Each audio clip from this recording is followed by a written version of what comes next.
మా సంజనక్క big boss captain అయిందోచ్. ఇంట్లో celebrities commoners అందరి మొహాలు మాడిపోయాయోచ్.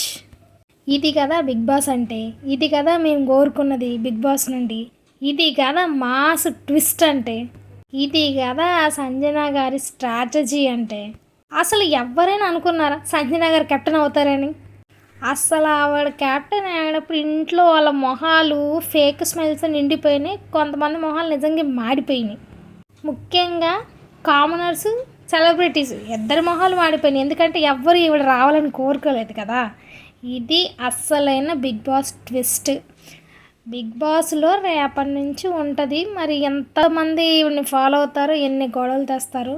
అసలు నిన్నటి దాకా అందరికీ యాంటీగా ఉన్న సంజన గారు క్యాప్టెన్ అవ్వడం ఏంటి? అసలు బిగ్ బాస్ ఆవిడనే ఎంచుకోమన్నవి ఏంటి? క్యాప్టెన్ టాస్క్ అయితే అసలు క్రేజీగా ఉంది, అన్ఎక్స్పెక్టెడ్. ఇది మరొక చిన్న లైక్ వేసుకోండి సంజన గారి కోసం.